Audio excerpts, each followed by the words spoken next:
Good evening and welcome to tonight's meeting of the North Planning Committee. I'm Councillor Eddie Labour, the Committee Chairman. Apologies, we are running slightly behind schedule as our previous meeting was absolutely full to the deadline.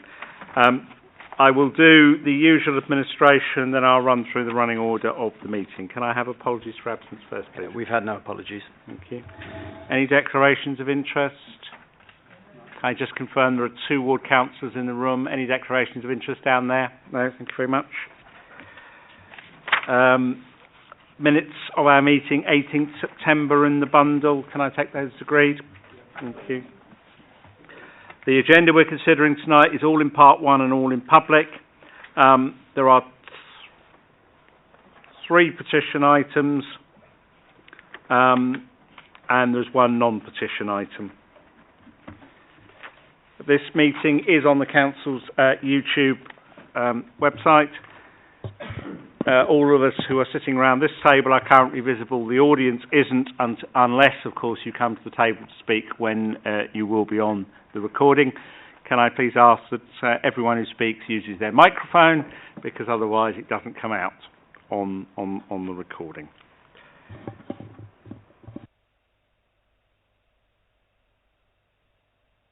We get a fire alarm, and I forgot there as well. Easy done. If fire alarm goes, we will be leaving the building. There are 2 fire exits, one over there and one behind me. If we go through that door, the normal best way out of this building will be straight down the double doors in front of you and round through the spiral staircase. Can I please ask that all mobile phones are switched off or at least to silent? In terms of the conduct of this meeting, officers will present on each of the applications, which is in addition to the written documentation that members have had, and there will also be some slides on the screen.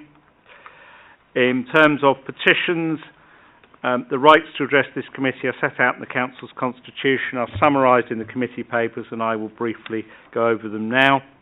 Petitioners get 5 minutes to address us, 4 minutes on a green light, 1 minute on an amber light. When you get to red, you are done. Members may then ask you questions if they wish to clarify something. Don't be worried if they don't. It means they've understood you. Applicants or their agents have a right to address us on any item, regardless of whether the petitioner chooses to exercise their right. Ward councillors may address us. I certainly know they're intending to in respect of item 7 at 63 Elgood Avenue. They will probably reserve their right to do so in respect of item 4.2 to 34 Joel Street, but we'll probably make a decision as we go on that one.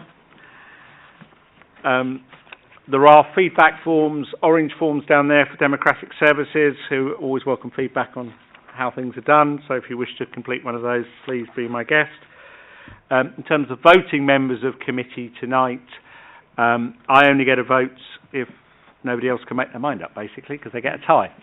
So, starting on my far right, far left, Councillor Sansapuri, Councillor Dott and Councillor Oswald, and then working my way down the table on this side, Councillor Duncan, Councillor Haggard, Councillor Higgins, Councillor Melvin, Councillor Goddard. The highways matters will be dealt with by Alan Tilley tonight. Matt Kolashevsky is our presenter. James Roger is the head of planning. Luke Taylor is my clerk, and Glenn Egan is our legal advisor. That is everybody. And with all that done, I will move to the first item on our list, which is item 6, 256 Field End Road, Eastcote. For clarification of everyone in the room, this is a minor amendment to a prior development scheme that was approved at appeal. So we will be considering the changes, not the whole principle. Thank you, Chairman. As the Chairman just said, the application is seeking a minor material amendment to vary a previous permission to convert the property to 10 residential units, which was allowed under the prior approval process at appeal. The key difference, I'll talk you through the site first actually on this one. The application relates to a 2-storey former commercial building with a pitched roof. The existing site is currently being converted to provide residential units under the previous permission. Immediately to the south, lies Audit House, which is here, and this has been converted to residential units as well under the prior approval process. An area of car parking is situated immediately to the west, beyond which are industrial units. To the east of the application site is an office building fronting Hillingdon Road, and to the north are industrial units. So I just take members, and we can do this back to front this time, take you through the site photos first. So there you can see the aerial where the property is. This is the building in question. You will note there's car parking along this northern boundary. That car parking actually does not belong to this site, and there's nothing to do with it. It actually belongs to the site at the back there and is utilised by that site. These windows will, under the prior approval, be the windows to the residential flats. I'm just taking you some more photos. There's audit house to the rear that's been converted. This is a photo of the same building but from the other end of the access road. So again, you'll see that is what's being converted to resi. Again, just to remind members, we did refuse this, but it was allowed at appeal. Again, just showing you where the car parking will go. Again, some more photos, just for some context. So, in terms of the proposals, I'll just take you back to the plans. So, what we approved previously. So, sorry, there's so many plans here proposed. Consented. Ground floor plan. This is the ground floor plan that was allowed at appeal. You will note 10 flats, 1, 2, 3, 4, 5, and then 5 along the bottom, with the car parking here, access from behind or next to audit house that will go into there. If I just now flick back, to the proposed ground floor, you will note you've got your 10 flats, you've got your car parking, you've got your access by audit house. The only difference you have here is the site location plan has been slightly amended as well for a start to include the access from next to audit house. You've got on the approved scheme or at appeal, you'll note that there were some recesses. Oh no, proposed for proposed. I do apologise. I have to flick through these plans to get to the right one. Ground floor. Yes, you have these recesses here. Now, if you look at the proposed ground floor plan, they have gone, and all the windows will just be flush with this elevation. And so, also, whilst instead of those access doors, they're going to be full height windows. You're going to have normal windows here and then full height windows at this location where the doors were before. And also, you now have a communal entrance to the property here, which is how all the flats will be accessed. In terms of the elevations, please bear with me. So this is the proposed elevation, and this is the approved. Please do sort of ignore that. That's audit house to the rear. It's just a lot darker than the previous consented drawings. So what you'll see, previously consented, you had the recessed front doors here, here, here, here, here. Also recesses at the first floor. And what they're doing is these, which were the front doors, are now just full height windows, and obviously these windows are retained. And that's essentially the changes to the elevations. Again, I can flick to and from. You can see they're very, very similar. The proposed alterations would improve the design of the building and improve living conditions for future occupants by providing larger windows and more light getting into the flats. The proposal will not result in overlooking or harm to the amenities of neighbouring occupants. If I just draw members to the addendum, we're removing proposed condition 8, which is the landscaping condition, because the previously approved scheme and the proposed scheme has no landscaping. And for the reasons summarised, it is recommended that the application be approved. Thank you, Chairman. Okay, I have a petition on this one. The petitioner is not attending tonight, has sent a letter to Democratic Services, which was circulated to all committee members earlier this week. So everybody has seen that. I'm not proposing to read it on the basis that everyone has actually seen it. Is there anyone here on behalf of the agent or the applicant intending to speak? Are you intending to speak? No, I've seen the letter, which I've only seen 5 minutes before I got here. I'm not sure I need to take your time. Okay, I'll take that. Thank you very much tonight. No speakers. It's ward councillors definitely not going to speak on this one. Councillor Higgins, please. What can you say? Maybe the inspector should go try and live in one of these beyond me. My only question is where those cars that were parked in the photograph, where are they going to be parked now? Because if that curtilage doesn't belong to this plot, where are those cars going? So those houses, those cars there along there will be parked outside of them on a weekday. Is that correct? And that's allowed, is it? Yes, that's correct. Those cars will remain there. They're owned, or they're parking for their business to the rear here. And the business owner actually owns this road, and the owner of this building does have a right of way over it, but these parking spaces, which are marked out, are for this unit here. And under the approval, the prior approval, which we have obviously no control over, that is the situation that has remained, and is the situation that's going to remain under this proposal. Noted. I'm just... Noted. No words. Noted. I mean, you know. Me neither. Can someone give me a proposal to take me forward? Because I don't think there's anything we can do with this one. So. I will, Chairman. Thank you. I'll move Oxford's recommendation. Seconded, please. Thank you, Councillor Melvin. All those in favour, please clearly show. Thank you very much. All those against, or you abstaining? Okay, that one is approved. I now move to agenda item 763, Elgood Avenue, Northwood.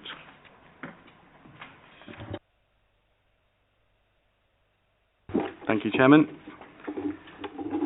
This planning application seeks planning consent for a two-storey rear extension, single-storey front extension, enclosing the area beneath the existing canopy, and the conversion of the garage to habitable use by replacing the garage door with a wall and window above.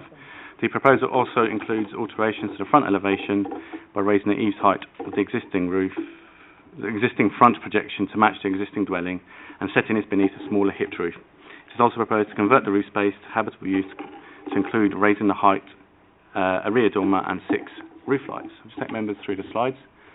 That's the property there on Elgood Avenue. Another location plan. This is a site plan which shows where the built form will be added. So it's the blue sections on this plan to the front there, where the canopy is at the moment, which will be infilled, and the two-storey rear extension, which will go in that location.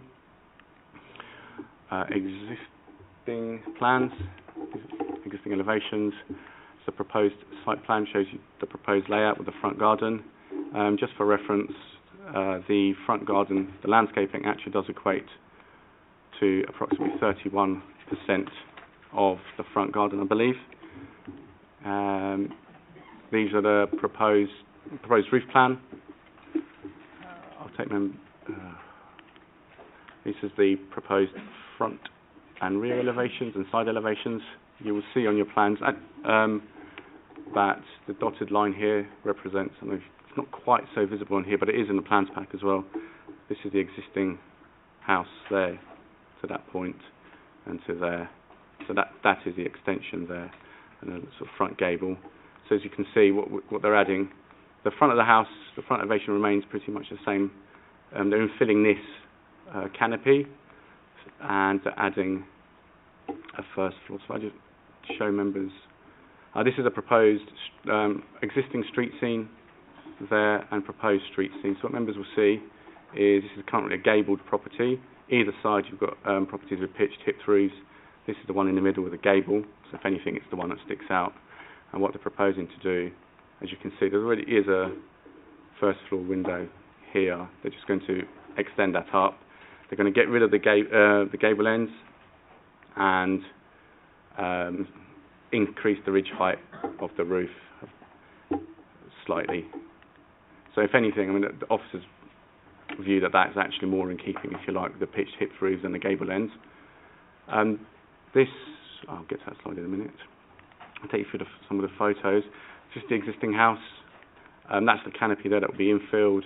This will be taken up to create a continuous ridge line, and then the roof will be realigned, as I explained earlier. This is a photo of number 61 next door. Number 65. This is a street scene photo. This one actually shows you here at 61 in the context of 63 next door, which you'll see appears slightly lower as you look at it, and that ridge will be raised to approximately where that just above that chimney height there that you can see. And again, you can see this. It will, to an extent, mirror number 61 with the pitched hip, the raised roof, the roof lights. This is a photo from in front of the property. You can see number 61 there. This actually is some street scene photos. So this is a property directly opposite.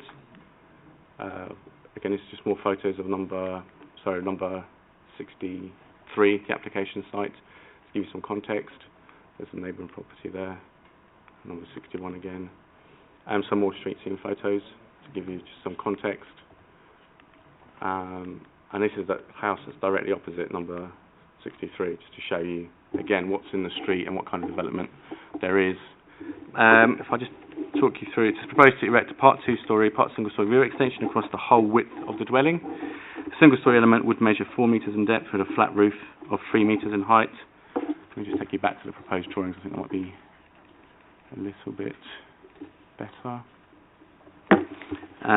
This single-storey element would measure 4 metres in depth with a flat roof of 3 metres in height. Above this, the 2-storey element would be 3 metres in depth and set beneath a raised hipped roof of a height of 8.95 metres with 2 rear hips, the larger of which is the same height as the main ridge and includes a dormer window of 1.4 metres in width, as you can see on the plans.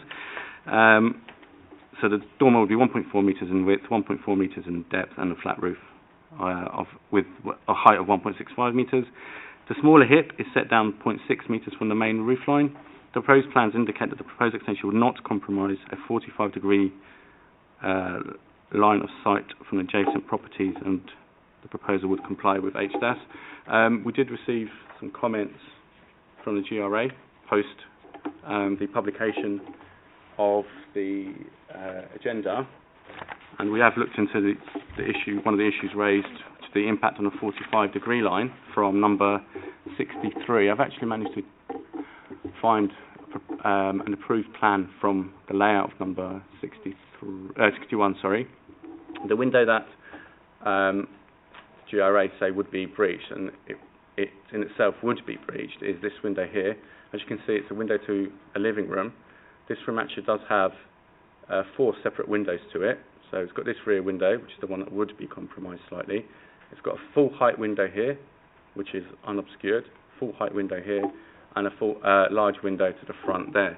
Now the 45-degree line, if I may just quote HDAS, the 45-degree principle will be applied and is designed to ensure that adequate daylight and sunlight is enjoyed to new and existing dwellings. Now, the fact that this property has so many windows to this room, even if one window, secondary window, is affected, there's still 3 other large windows that will provide more than adequate daylight and sunlight, so that we're not considering that to be an issue. I can just show members, you can actually see the windows here. That's the front window, and those are 2 side windows to that room there, so for the benefit of members. So that's at the front of the house, side of the house there, and the other one, and there's obviously a window facing the garden there, which is the one that would be affected. The proposal would result in an increase in height of approximately 1.35 metres, which is a substantial addition. However, many of the nearby properties have already benefited from similar large extensions or had similar proposals approved, including number 38 opposite, which has a ridge height of 9 metres, number 61 adjacent, which has a ridge height of 8.5 metres to 8.8 metres, reducing where the land levels rise away from the application site. There are also other examples in nearby Wheeland Road. To the front, the proposal includes enclosing the area beneath the existing canopy, as I mentioned, and conversion of the garage to habitable use by replacing the garage door with a wall and window above. These are considered relatively minor alterations in themselves and are considered acceptable.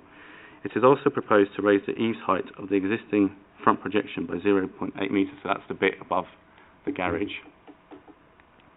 Apologies, I'll just take you back to the photo to show you which it's not quite clear, but it's this element here, to raise it to level with the main ridge. These are so existing front projection by 0.8 metres, incorporating the existing half dormer features, and sets this beneath a small hipped roof of 7.3 metres in height. This type of feature is common within a street scene, including at number 65 Elgood Avenue. Although this is a large addition, the extensions have been designed to replicate the details of existing dwellings nearby, and are considered to respect the character of the original property and the wider area of special local character. And for the reasons summarised, it is recommended that the application be approved. Thank you, Chairman. Thank you. Susan Howes? You've pressed the button as usual when you're ready.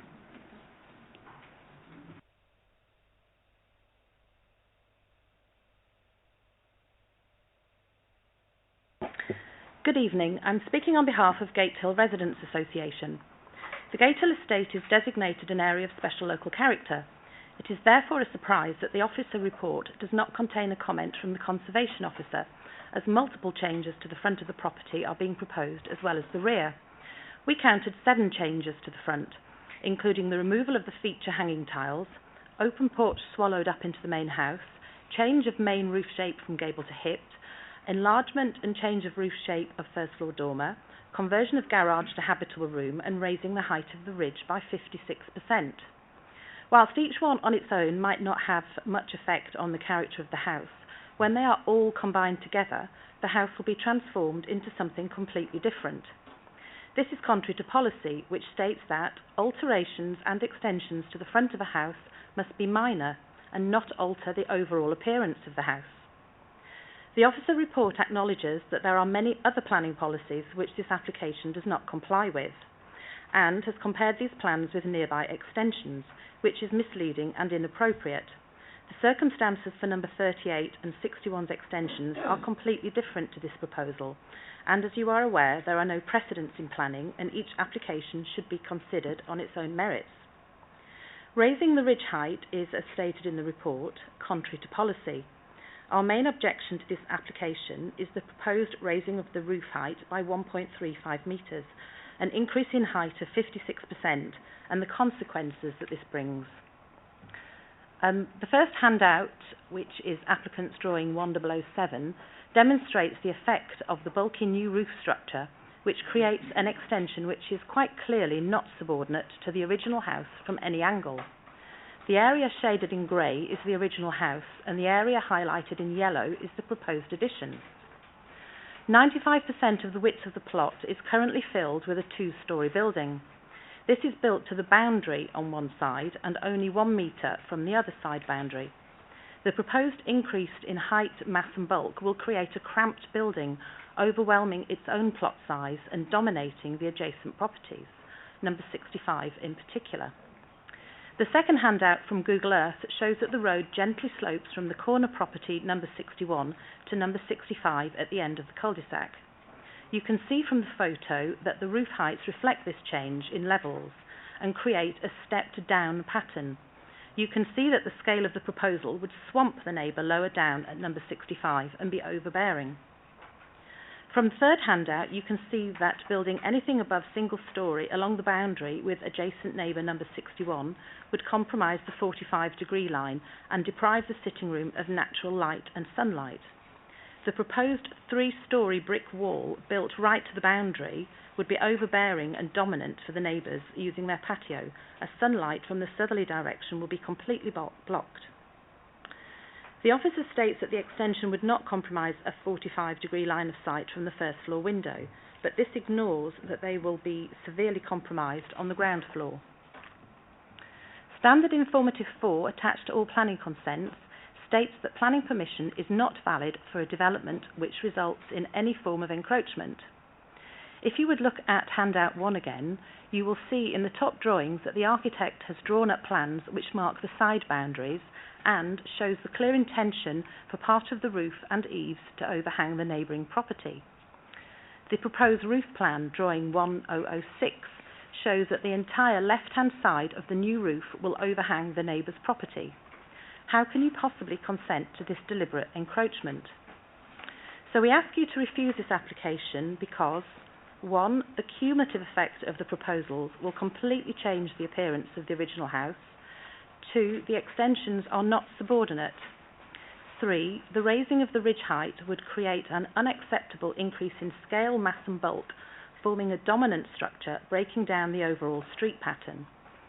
4. It is overbearing on adjacent neighbours and will block sunlight from the main window of number 61's habitable room. And 5. The extension will encroach on the neighbouring property. Thank you.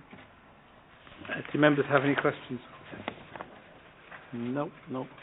Okay, thank you very much indeed. Agent or the applicant for this one?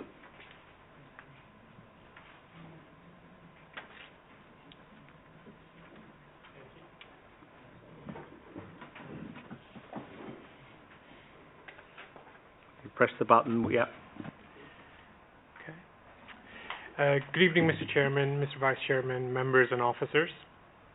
Thank you for giving me the opportunity to speak today. By way of introduction, my name is Atish Suchak, and my wife Rupa and I are the owners of the property currently being discussed.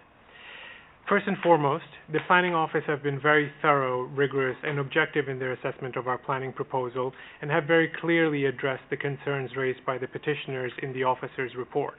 I'm naturally happy that they have recommended the proposal to be approved and planning permission granted. Thank you.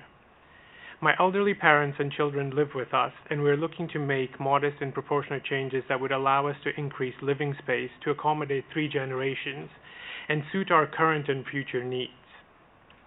We bought our home in August of 2018, and in October 2018 started the process with the full pre-planning advice service. We worked diligently with the Planning Office and with their guidance and advice on every aspect of our build, submitted a formal proposal in April of 2019 with the plans that have been presented to you today. In tandem, we engaged in good faith with the Great Hill Residents Association, GRA, and incorporated their recommendations to the extent possible.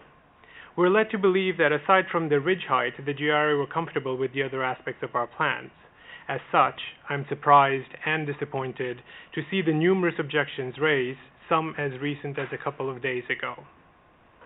As you know, the street scene is diverse in character and appearance, which creates a greater tolerance for alterations to individual properties. Taking into consideration the NPPF's guidelines for sustainable development coupled with the requirements set out in the HDAS with the Gatehill Farm Estate, we have made every effort to adhere to relevant policies, and on the single element where we had to deviate slightly, as we were told that crown roofs were not permissible on the estate, we based our plans on previously approved designs within the estate.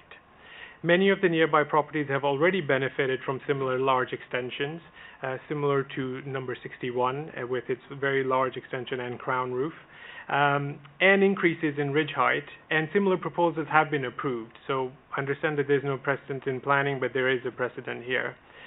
These new developments form part of the existing street scene, and our build would complement and not in any way be detrimental to the local residential amenity. For example, our proposal for replacing the hanging tiles and rendering the first floor front aspect of the dwelling will not only create a more sustainable home as it provides better insulation, it will harmonize in design and style with other properties on Elgood Avenue. Additionally, it is important to point out that the dormer and the hanging roof above the garage are not an original feature of the property, and as such, minor changes to it would not compromise the integrity of the original structure.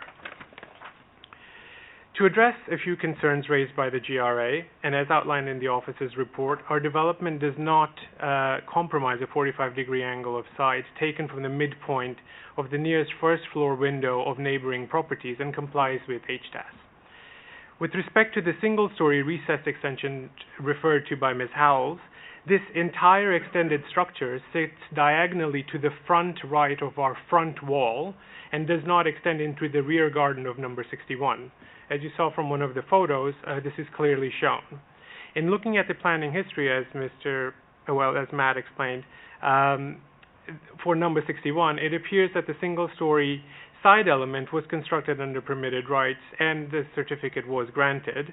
The plans submitted show the extension enlarged their existing front living room, which now benefits, as stated earlier, from 2 large front-facing windows, 2 smaller-facing windows overlooking our driveway and front lawn, as well as the rear-facing window identified.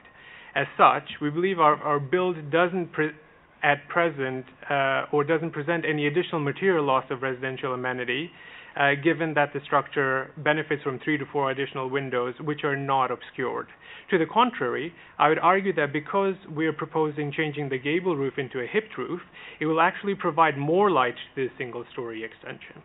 So in conclusion, this is naturally causing a material financial impact for us as we're not able to move into the property and we're renting elsewhere. I fear that it will be 2 years since we purchased the property before we can actually move in, and our build requirements aren't that complex. As such, I hope that the committee upholds the Planning Office's recommendation and approves our application. Thank you very much for your time and consideration. Thank you. Do members have any questions? No? Thank you very much indeed. Ward Council.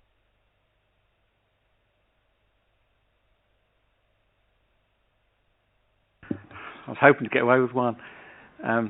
Councillor Morgan.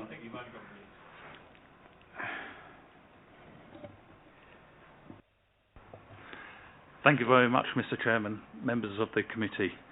As you heard from Susan Howells, this is quite a big extension that's been built here. We're looking at 56% increase in the roof height. The rear extension, as we all know, should be subordinate to the main house. The only way they can get this extension to be subordinate is to increase the roof height. So I think we do have something there to consider. Are we quite happy that, yes, you can raise the roof height so you can get this bigger extension in? Susan also mentioned about overhanging onto the neighbour's garden. Again, our policy states we should have a minimum of 1 metre from the house to the boundary wall, the boundary fence. If that's overhanging, where's that 1 metre gone? Something else again that perhaps we should be looking into. I'm not going to go through everything that Susan has mentioned, but from what I can see, this planning application is over-dominant, it's overbearing on the houses either side, especially the one that's lower down in the hill, on the slope. It's not a lot, but then you suddenly increase one side by almost 1.5 metres. That's quite a big jump in height. It's over 5 feet in height. So please, I ask members here to seriously consider in refusing this application. Thank you very much. Thank you, Councillor. One question from me. The 56% increase in roof height, could you just take us through that calculation? I've got 1.35 metres, but I'm just curious. That was the figure that was quoted by Susan. Yeah. Okay, fair enough. We'll work from there then. Any other? No. Okay. Thank you very much indeed. No. Okay. Everybody's done. Who wants to start me off? Councillor Higgins. Thank you, Chairman. Yeah, I mean, you can see. I mean, on one side, the distance it wouldn't affect the ridge height too much, but because it's so close to the other property, which is graduating down, it is a sense of overbearing on that side of the thing. Just two things really. Shadowing. Have we done a shadowing diagram on this for the officers to come back to me on? And what were the comments by the conservation officer? And obviously the overhanging was an issue which I'd like some answers on, please. I might refer you to the existing ground floor plan on overhanging. Yeah, I appreciate it, but when you go to the second floor, then it should be recessed back. It shouldn't go straight up. That's what we do normally. Step back, sorry, beg your pardon. Thank you. But is it not already there? Yeah, sorry, the existing front elevation, page 82, you've already got this issue with the roof, which is actually quite common, that it slightly overhangs the, if the red line as it's shown in terms of the boundary, the property already goes up to the boundary, that side. The reason there isn't overshadowing is there isn't a problem with this with neighbour impact. This is all about, is the increase in the ridge height acceptable? This is a visual amenity application. This is not a residential amenity application, and that's why why Matt went to the point of explaining all the windows at the start. If we thought there was a problem with the neighbour impacts, then yes, we could have gone to the next step of overshadowing. But this isn't about the extent it goes to the rear, because it's the orientation of this property with neighbouring properties is such that any impact would definitely be marginal. This is all about the increase in the ridge. Is that acceptable in the street scene? Which, if you compare it to the property on the other side, I mean, the way the photograph's been taken, you can't really see the other side of the other property. You can see there's a lovely, wonderful gap on one side, which looks already very nice, but the closeness of the other property, that is really close.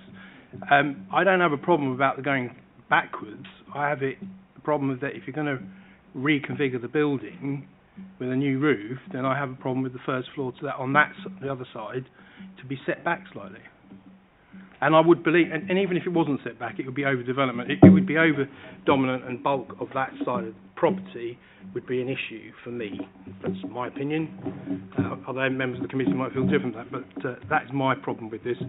And also the conservation officer, what was that response back? The conservation officer was involved, I'm aware, with the negotiations to get to the final plan, but we haven't got their comments in the report. My apologies for that. But unfortunately, I can't say it anymore because the report is what the report is. But yeah, I know they were involved. On that note, then, is it better for this application to be withdrawn till we have all the facts in front of us? I mean, this is quite. It is a conservation area. If it wasn't a conservation area, I don't really have a problem with that. Sorry, it's area special local character. It's area special local character. The issue here is actually quite a simple issue for members to look at, which is why I'm trying to guide members, because this really isn't a complicated application. It is basically, is the increase in the ridge, is the impact on the street scene an acceptable one or not, taken into account this is in an area of special local character.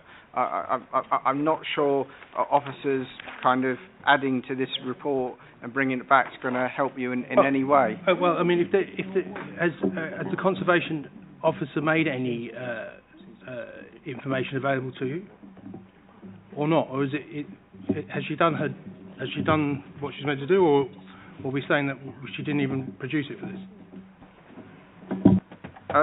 I'm aware the conservation officer's been involved in negotiations on this,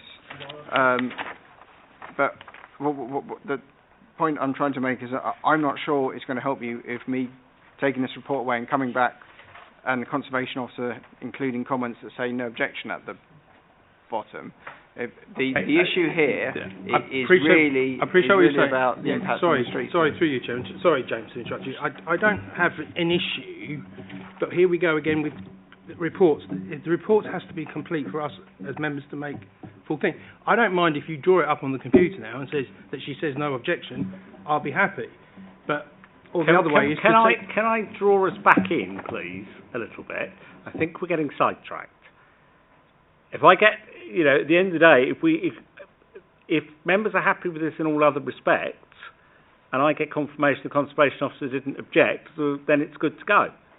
But what the head of planning is trying to direct you to do is to look at the plans before you and decide whether that ridge height is acceptable, particularly as it does go up, and everyone accepts that, but it goes from gable-ended to hip. So in other words, that takes it in a bit on both sides, but it does go up. Now, that is one of the key issues with this application. I'm not sure, if the conservation officer objects to it, clearly that would be a material consideration to that, but just holding fire for 2 minutes, can I ask you to look at the proposed elevations against the current elevations and take a view on that matter, and then let's see where we get to. Okay. On that matter, I think it's too high. Okay. Well, that's a statement. But you can do that without the conservation officer telling you. You decided that. Right. Councillor Flynn. Thank you, Mr. Chairman. I'd be interested to know, obviously, as you've just mentioned, a lot of this comes down to the height of the ridge. We've been told by officers that there are other properties of a similar height on the street scene. So I'd be interested to know, how does this proposed ridge height compare with other properties? We haven't been given any, as far as I'm aware, any measurements on this, so I'd be interested to hear about that. The other thing I would say is I distinguish this actually from number 61, because 61 has quite a sizable plot, and therefore, in my view, the size of 61 is more in keeping with that plot size than the plot size in 63, which, as other members of the committee have observed, is actually very close to number 65, whereas 61 has a lot more distance from the other properties. So it's a much bigger plot and in my view a much more appropriate plot for a larger property, whereas this plot is quite small already, and extending to this degree only increases the sort of cramped nature of the plot. Matt, please. Yep. Thank you, Chairman. Note your comment about 61, but just to answer the question in terms of ridge heights, sorry, I didn't mean to slide through that. Number 61, I appreciate the comment about the plot size, but that has a maximum ridge height of 8.8 metres. What's proposed is a maximum of 8.95. It's marginally higher. It wouldn't be discernible from when you're standing in the street. You wouldn't notice that. And then number 38, which is opposite, which is the one I showed a picture of. If that one, I'll show you a slightly different photo of it. You can see it in its glory. Is 9 metres in height, so it's marginally higher than what's 5 centimetres higher than what is being proposed. I think that's the only question. Councillor Oswald? Yeah, thank you very much, Chairman. I think somewhere in the report, just looking back through it, and I can't find it now, does it say that there's a comparison with the property in Wheeland Road? Was that in the report? I must have read it somewhere.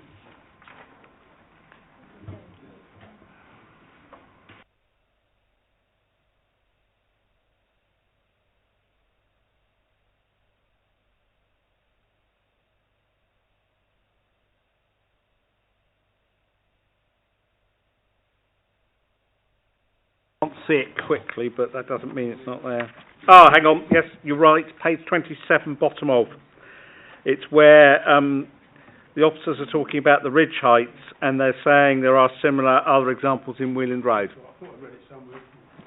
You are? Chairman, I don't have a problem with this, really. I mean, I understand the petitioners' concerns. I think we always do understand their concerns, but it's in policy. It's compliant. I'll move the officer's recommendations. Take any more views on this one. Councillor Goddard. Thank you, Chairman. I agree with Councillor Oswell. These ridge heights are consistent. If you look at the street scene, I can't see an issue with it. Okay. Councillor Hager? Yeah, thank you, Chair. I mean, for me, it's just three things. It's the height again. I still feel it's too high. Height, mass and bulk. I agree with Councillor Higgins. I know we haven't got a lot to go on here, and I know there's no leverage, but I mean, what is the total height it can be, and how high are we going to go? 10 meters. Well, there's just no limit. It's guided by the street scene and other properties. That's always the issue. You've heard the officer recommendations. Others vary. Councillor Higgins has put it through you, forward. Chair. You've hit the nail on the head there. I normally do. It's the street scene. This part of the street scene, it doesn't work. Further up, it works perfectly well. Okay. 61, it works perfectly. So what we're trying to say, what I'm trying to say, is this particular area, because of the property that's next to it, it's too close. So it's going to be over-dominant on that property. If you compared it to the other side, it would be perfectly acceptable. Okay. That's my point. Okay, I've got your point. Councillor Hager, I think, agrees with you. I sense 1, 2, 3, 4 members don't at the moment, so I need to understand where other members are. Otherwise, I may have to make a decision on this, and that's not what I do normally. Councillor Melvin, where are you on this one? You haven't said anything to me yet. No, I haven't, because, to be honest with you, if you look at the street, they're all different properties, they're all different heights, and yes, okay, it will be a bit higher than the one next to it on the right. But I guarantee that in the next few months or year, we'll have somebody coming along asking to raise that one. And are we going to turn that down? No. So as far as I'm concerned, don't have a problem with it. Councillor Flynn, I think you're probably in the middle, but let me just understand where you are. Well, as I said, I actually have a lot of sympathy with what Councillor Higgins, that last point he was making about the plot size, because, as I said, 61, far larger plot, far more appropriate for a development that is a bit more sizable, and my concern is the impact on 65. So I am minded to probably vote against this. That's okay. I'm just trying to get a sense of where we are. I think I have a sense of where we are. So I am proposed and seconded, and I will take that forward. As no one's come up with any, the points are well made, but I don't think you're about to change any minds. So all those in favour of this application, please clearly show me. I have 5 votes. All those against, please clearly show me. I have 3 votes. On that basis, it's approved. It is democracy. It's very democratic round here.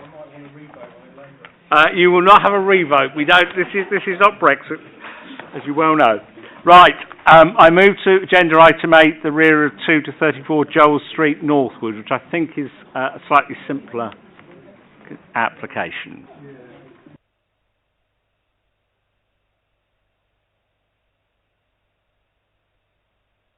Thank you, Chairman. The proposal is for the erection of a 2-storey building and a single-storey building for use as a self-storage facility with associated parking.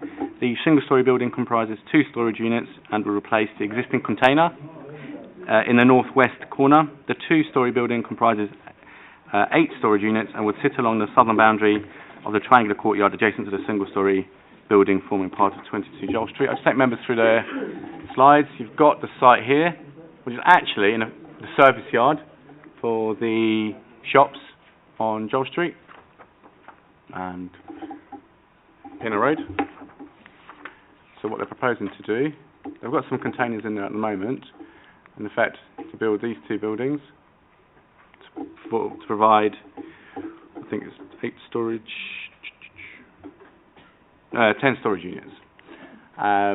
As you can see, again, it's just a proposed layouts of what they're proposing to do. You can see the proposed elevations, a single-storey building and then a 2-storey building. Again, some more proposed elevations. So this is the service yard. That, as I said earlier, actually services the backs of the shops on Joel Street and Pinner Road. What they're proposing to do is effectively block it all up and put in 10 storage units. Again, it just shows you the accesses to the backs of the shops and where the cars park at the moment. The photo is not particularly clear, unfortunately. So this is an existing storage unit. This will be replaced with a 2-storey building. Again, just some more photos. That one's quite clear. You see again the accesses to the backs of the shops on Pinner Road and Joel Street. Fortunately, it was a sunny day, so you can't really see too well. But so the site, as I said, covers an area of approximately 565 square metres, situated on the northern side of Windsor Close. It currently comprises a service area, providing rear access to units fronting numbers 2 to 34 Joel Street. A service lane runs along the rears of 22 to 34, opening out into a roughly triangular section at the rear of numbers 2 to 20 Joel Street and 117 Pinner Road. To the west is a new flatter development at 117 Pinner Road. The service yard is currently used for bin storage, car parking, and there are, as I said, 3 storage containers, 2 set against the western boundary, 1 to the northwestern corner. The application site lies within the primary shopping area of the Northwood Hills Town Centre. The application form advises that the hours of opening are not relevant to this proposal. However, storage units such as this would be available at any time, 24 hours a day, and as such would not be practical in an area so close to residential units. As you can see, you've got 117 Pinner Road just in the corner there, and the resi units above the shops. As these can suffer from noise and disturbance, including vehicles, general sounds of voices and unsocial hours, movement of goods to and from vehicles, and the operation of shutter doors.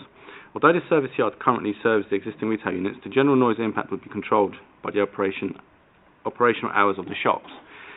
This unrestricted intensification of the use of the service area would have a detrimental impact on the amenities of neighbouring residential occupiers. Although this proposal would not result in a change of use of the existing retail units, it would result in the loss of existing storage and servicing for those units and would reduce the amount of access and bin storage for those premises, which would likely affect the viability of the units and in turn would affect the vitality of the town centre and the primary shopping area. The introduction of a self-storage facility is not considered appropriate to the role and functioning of a shopping centre, a primary shopping centre, and is a separate and unrelated use. And for the reasons summarised, it is recommended that the application be refused. Thank you, Chairman. Thank you. Petition on this one, is anyone here to speak on the petition? No. Agent or applicant? No. Ward councillors? We noticed the opening phrase of that said brief. Thank you, Mr. Chairman.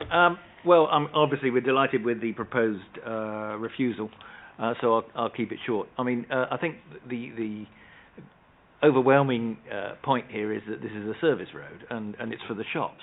And if we cover it in units, it won't be for the shops, and it will be to the detriment of the area.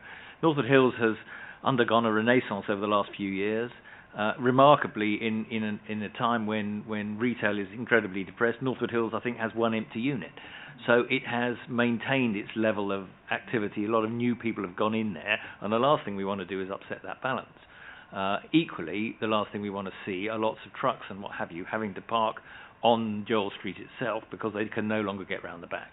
And that's a very significant point, and it's certainly something that concerns the Residents' Association who aren't here tonight, as much as the noise issue. There are a lot of people who live in the this is an area where the flats above the shops are well used. They're not storage. They are residential units. And all these are residential units, as is the block behind, over which there was a lot of fight at the time the consent was given. In fact, it was refused, but they got it on appeal. But nonetheless, it now does exist, and the last thing we need are roller shutter doors whizzing up and down, and unnecessary noise at all hours of the day and night as people decide to load their trucks or bring their stuff back, and you can be sure they won't be quiet. So I fully support the recommendation to refuse.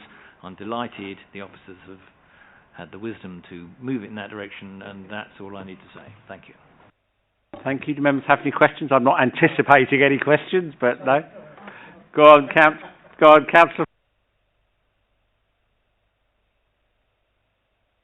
Yeah, thank you, Mr. Chairman. I'll just point out as well that, as well as what Councillor Bianco says, there's also what members might not know is there's an old people's sheltered housing development very close to here as well. So actually, with the flats and also the shop, the premises above the shops, there's actually quite a large number of residents who would be affected by this. So for that reason, for the impact it would have on neighbouring residents, I'm happy to go with officers' recommendations. Right. Councillor Goddard, I'll see you next. I second that, Mr. Chairman. Does anyone have any alternative views to express on this one? No. In that case, all those in favour of refusal, please show me. Thank you very much. That one's refused. Right, last one of the night, please. Non-petition item 27, Ducks Hill Road, Northwood, agenda item 9. Matt, when you're ready. Thank you, Chairman. The application seeks permission for the demolition of the existing detached bungalow and the erection of a 2-storey building with habitable roof space to form 4 times 2 bedroom and 2 times 3 bedroom self-contained flats with associated parking and amenity space. I'll just take members through the slides. See, there we go, 27 Ducks Hill Road is in this location. Actually, before I continue, just at the beginning of the meeting you were provided with a set of up-to-date plans which you have on your desks. This is the location plan, site and ground floor plan. This is the proposed east and west elevations. What I'll actually do is take members to a slide here, which is members approved in August of last year, the development on the top here. This was for a pair of semi-detached houses. The plan to the bottom is what's proposed now. So if you look, it actually looks, with the exception of the larger gables and the garages now being windows, and the 2 sort of larger dormers at the front, one larger dormer in the middle, is essentially, and also just a slightly higher ridge height, is essentially the same footprint, same size building, pretty much the same appearance as has previously been approved. I'll just take members through some site photos as well. That's the existing bungalow, as you can see, that's been hoarded. Again, some street scene photos. And there's the property. Again, just some more, unfortunately, again on a sunny day, so it will pick up too well. We'll have to go out on a rainy day next time. Again, just some more photos of the house and the surrounding area. I think members may be quite familiar with this. So the proposal is not considered to have a negative impact upon the visual amenity of the site or the surrounding area, and would not result in an acceptable loss of residential amenity to neighbouring occupiers. Again, given that we've approved pretty much the same size building, albeit as two houses previously, and this has pretty much followed that design, it's not considered to be any additional impact. It would provide a satisfactory level of residential amenity to future occupiers and satisfactory parking in accordance with adopted policy and guidance. With regards to other redevelopments of sites in the area, the proposal has been assessed using the 1 kilometre midpoint principle, and as the property is towards the end of the road, the calculation is taken from the junction of Rickmansworth Road down to the junction of Manor House Drive. Within this section of the road, there have been 3 large flatted developments. However, one of these replaced 3 dwellings. Therefore, of the existing 35 units within this area, 5 have been replaced with flats, which would equate to 14%. However, it is also acknowledged that historically there have been a number of properties and sites redeveloped along the section of Ducks Hill Road, which includes Signet Close, Mallard Way, Muscovy Place, Opulence Place and Manor House Drive. Many of these properties have an elevation fronting Ducks Hill Road, but as their address is not, and they are not included within the number of existing properties, the actual numbering within the street suggests that along this section of road there would have originally been 72 properties, along which the loss of 5 flatted developments would only be approximately 7%. Therefore, having regard to the scale of the proposal, and in this case there are no other flatted developments within 200 metres of the site, it's considered it would, on balance, comply with the principles of policy DMH4. I'll take members through to the addendum. There's a couple of additional conditions, a construction management plan condition and a condition for visibility space. For the reasons summarised, it is recommended the application be approved. Thank you, Chairman. If I can give a much shorter comment, I think members' hands are tied a bit on this one. Members may note that the drawing numbers go up to the letters J and K. What the relevance of this is that there's been a lot of work with council officers to get this proposal, so it's a flattered scheme that doesn't look like a monolithic block. It actually looks like not dissimilar to a pair of houses, and of course we've already granted a pair of houses and the footprint, the impacts are incredibly similar. So the reality is that if we look at this in reverse, is there any reason we could refuse this, that we could argue at appeal? There isn't any. It would be my shorthand answer, but I'll leave it at that, Chairman. Thank you, James. Councillor Higgins. Thank you, Chairman. It is what it is. It's exactly the same, really, but just slightly different. It's the same footprint. Exactly the same, slightly different. The only thing I am a bit concerned about this report is that there hasn't been any response from... We had a lot of objections to the original application, and it doesn't seem to be any consultation from local residents. The only... Yeah, but I don't... It doesn't... To me, it just doesn't look right, but that's fine. On that... Also, because the only thing I can really object to this is the parking issue, but Matt's just wrapped up through. So on that recommendation, I'll go with officer's recommendation. All right, I've got more hands. Let me just take Councillor Melvin, Councillor Goddard, Councillor Oswald, and then just see where we are. I think it's just a shame. I mean, I wasn't obviously around when the houses were approved, but we've lost a very lovely bungalow that was there, that was part of conservation, although it wasn't on conservation land. And Ducks Hill Road, to be quite honest, has been devastated anyway over this last few years. So I don't think we can do anything about it. I think we've just got to say, okay, fine, another block of flats. So I will go with the recommendation. Go on. I think there's a little bit of credit we can give to the architects on this, because I do think this is a better proposal than a lot of the flats we as a committee have to deal with. Okay. We'll actually agree to that. At least it looks nicer. Good. Councillor. Thank you, Mr. Chairman. Really, my comment is that our hands are tied. And yeah, I that's right. think we have to go with it. Okay, Councillor Oswald. Yeah, thank you, Chairman. All I wanted to say was I'm quite pleased to see 3-bedroom flats. That is almost unique. Yeah, it's a step up again, and I'm okay with it. I'm quite happy to go with the... Right, I had a proposer. I think I got a number of seconders, kind of. I think I'll take Councillor Melvin as a seconder. All those in favour, please show me. Thank you very much. Thank you. 9:10. Thank you very much indeed for your time.